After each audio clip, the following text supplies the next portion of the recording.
നിലമ്പൂർ ഉപതെരഞ്ഞെടുപ്പിലെ മെച്ചപ്പെട്ട പോളിംഗ് ഗുണകരമാകുമെന്ന പ്രതീക്ഷയിൽ മുന്നണികൾ 12,000-ൽ കുറയാത്ത ഭൂരിപക്ഷം നേടി ആര്യാടൻ ഷൌക്കത്ത് ജയിക്കുമെന്നാണ് യുഡിഎഫിന്റെ പ്രാഥമിക വിലയിരുത്തൽ.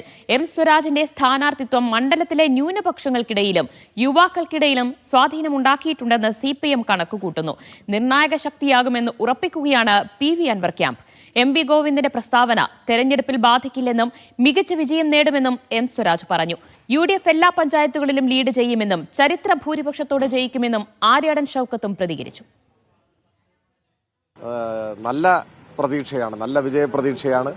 മികച്ച വിജയം LDF നേടും എന്ന് തന്നെയാണ് തെരഞ്ഞെടുപ്പ് കഴിഞ്ഞപ്പോഴും ആ അഭിപ്രായമാണ് പറഞ്ഞിട്ടുള്ളത്. അതിൽ യാതൊരു മാറ്റവുമില്ല. നിലമ്പൂരിൽ ഒരു മാറ്റം പ്രകടമായിരുന്നു.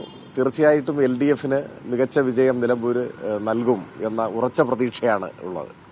തെരഞ്ഞെടുപ്പിൽ ഏതാണ്ട് 20 ദിവസം പ്രചരണ രംഗത്ത് വ്യത്യസ്ത വിഭാഗത്തിൽപ്പെട്ട ആളുകളുമായിട്ട് ഇടപെടുകയിരുന്നല്ലോ സ്ഥാനാർത്ഥി എന്ന നിലയിൽ. ഞാൻ സർക്കാർ വിരുദ്ധ വികാരമോ അല്ലെങ്കിൽ എന്തെങ്കിലും സർക്കാർ നടപടികളോടുള്ള വിപ്രതിപത്തിയോ ഉണ്ടായിട്ടേയില്ല. മറിച്ച് പല കാര്യങ്ങളിലും ഇപ്പോൾ ക്ഷേമ പെൻഷൻ വാങ്ങുന്ന ആളുകൾ, ലൈഫിൽ വീട് കിട്ടിയിട്ടുള്ള ആളുകൾ ഇത്തരത്തിലുള്ള പ്രവർത്തനങ്ങളെ പിന്തുണയ്ക്കുകയും അത്തരം കാര്യങ്ങൾ ഇനിയും കൂടുതൽ ശക്തമായിട്ട് നടത്തണം എന്ന അഭിപ്രായം പറയുകയും ചെയ്യുന്ന അനുഭവമാണ് ഞങ്ങൾക്ക് അനുഭവപ്പെട്ടത്. അത്തരത്തിലുള്ള പ്രതികരണങ്ങൾ അതെല്ലാം ഏതെങ്കിലും തരത്തിൽ വിവാദം ഉണ്ടാക്കാൻ ആഗ്രഹിക്കുന്നവർ നടത്തി നോക്കിയ ഒരു പരിശ്രമം, അത്രയേ ഉള്ളൂ. മുഖ്യമന്ത്രി തന്നെ ആ കാര്യത്തിൽ പാർട്ടി സെക്രട്ടറി തന്റെ ഒരു പ്രസ്താവനയുടെ അടിസ്ഥാനത്തിൽ ബൂത്തുകളിൽ നിന്ന് ലഭിക്കുന്ന കണക്കുകൾ പരിശോധിക്കുമ്പോൾ നമ്മൾ എങ്ങനെയായാലും എല്ലാ പഞ്ചായത്തുകളും ലീഡ് ചെയ്യുന്നു.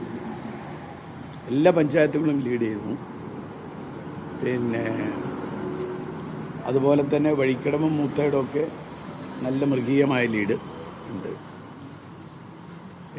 എന്തായാലും ഞാൻ നേരത്തെ സൂചിപ്പിച്ചതുപോലെ തന്നെ, ഞാൻ തുടക്കത്തിൽ പറഞ്ഞതുപോലെ തന്നെ ഒരു വലിയ ഭൂരിപക്ഷത്തിന്, ഒരു ചരിത്ര ഭൂരിപക്ഷത്തിന് ജയിക്കാനുള്ള എല്ലാ റിപ്പോർട്ടുകളുമാണ് ബൂത്തുകളിൽ നിന്ന് ലഭിക്കുന്നത്. ഇനി എന്തായാലും നമുക്ക് 23-ാം തീയതി വരെ വെയിറ്റ് ചെയ്യാം.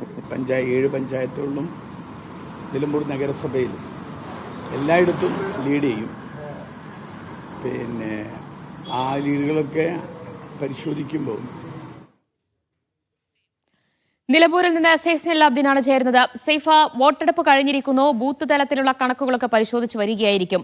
ജയപരാജയം സംബന്ധിച്ച ഭൂരിപക്ഷം സംബന്ധിച്ചൊക്കെ ഒരു കൺക്ലൂഷനിലേക്ക് LDF ക്യാമ്പ് എത്തിക്കഴിഞ്ഞിട്ടുണ്ടോ? LDF ഒരു ഏകദേശ വിലയിരുത്തലിലേക്ക് എത്തിക്കഴിഞ്ഞിട്ടുണ്ട്.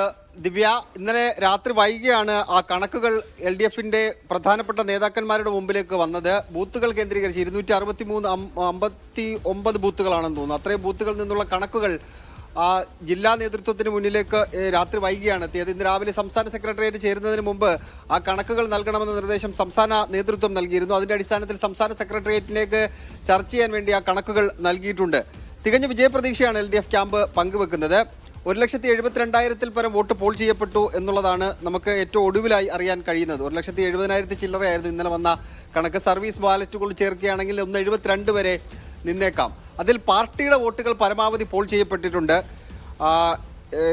ഈ 1,72-ൽ മൊത്തം 11 സ്ഥാനാർത്ഥികൾ LDFന്റെ UDFന്റെ സ്ഥാനാർത്ഥികളെ മാറ്റി നിർത്തിക്കഴിഞ്ഞാൽ ഒരു 38,000 മുതൽ 40,000 വോട്ട് വരെ മറ്റ് 9 സ്ഥാനാർത്ഥികൾ കൂടി പിടിക്കും എന്നൊരു വിലയിരുത്തലിലേക്കാണ് CPM നേതൃത്വം എത്തിച്ചേർന്നിരിക്കുന്നത്. പിന്നീട് ഉള്ള വോട്ടുകൾ 2ആയി ഡിവൈഡ് ചെയ്താലും എം സ്വരാജിന് ഒരു വിജയസാധ്യത ഇവിടെ പാർട്ടി കൽപ്പിക്കുന്നുണ്ട്. വലിയ ഭൂരിപക്ഷം പാർട്ടി ഇവിടെ പ്രതീക്ഷിക്കുന്നില്ല.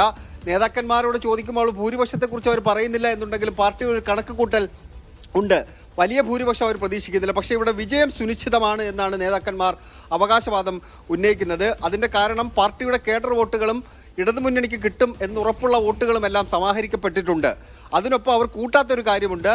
എം സ്വരാജ് എന്ന വ്യക്തി, ആ വ്യക്തിക്ക് കിട്ടുന്ന വോട്ടുകൾ, അയാൾക്ക് യുവജനങ്ങൾക്കിടയിൽ ഉണ്ടായിരുന്ന സ്വാധീനം, ന്യൂനപക്ഷ സമുദായങ്ങളിൽ നിന്ന് സ്പ്ലിറ്റ് ചെയ്ത് വരാൻ സാധ്യതയുണ്ടായിരുന്ന വോട്ടുകൾ, കോൺഗ്രസിനുള്ളിലെ ചില പ്രശ്നങ്ങൾ, ആഭ്യന്തര തർക്കം മൂലം കിട്ടാനുള്ള വോട്ടുകൾ, ഇത് പൂർണ്ണതോതിൽ പാർട്ടി കണക്ക് കൂട്ടിയിട്ടില്ല എന്നുകൂടി അവർ വ്യക്തമാക്കുന്നുണ്ട്. എന്നിരുന്നാലും ഇവിടെ മണ്ഡലം നിലനിർത്താൻ ഇടയായ സാഹചര്യത്തിലേക്ക് കാര്യങ്ങൾ എത്തിച്ചേരുന്നുണ്ട്. വലിയ ഭൂരിപക്ഷം ഇല്ലെങ്കിലും എം സ്വരാജ് ഇവിടെ കുറച്ച് വോട്ടിന്, ഒരു 1000 മുതൽ 2000 വരെ വോട്ടിന് ജയിച്ചു കയറാനുള്ള സാധ്യതയാണ് പാർട്ടി മൊത്തത്തിൽ കണക്ക് കൂട്ടി എടുത്തിട്ടുള്ളത്. കഴിഞ്ഞ തെരഞ്ഞെടുപ്പ് കഴിഞ്ഞപ്പോൾ ഒരു 2500 വോട്ടിന് ജയിക്കും എന്നായിരുന്നു പാർട്ടിയുടെ വിലയിരുത്തൽ ഉണ്ടായിരുന്നത്. 2700 പരം വോട്ടിനാണ് ജയിച്ചത്. CPM-ന്റെ കഴിഞ്ഞകാല തെരഞ്ഞെടുപ്പിന്റെ ചരിത്രം പരിശോധിച്ചാൽ ചില തെറ്റുകൾ ചില പാർട്ടി കണക്കുകളിൽ ഉണ്ടായിട്ടുണ്ട്. പക്ഷെ നിലമ്പൂരിന്റെ കണക്കിൽ അങ്ങനെ ഒരു തെറ്റൽ കഴിഞ്ഞ കാലങ്ങളിൽ ഉണ്ടായിട്ടില്ല. അതുകൊണ്ട് പാർട്ടി പറയുന്ന കണക്കുകൾ എത്രത്തോളം വിശ്വസനീയമാണ് എന്നുള്ളത് പാർട്ടി സംസ്ഥാന നേതൃത്വമാണ് ചർച്ച ചെയ്യേണ്ടത്.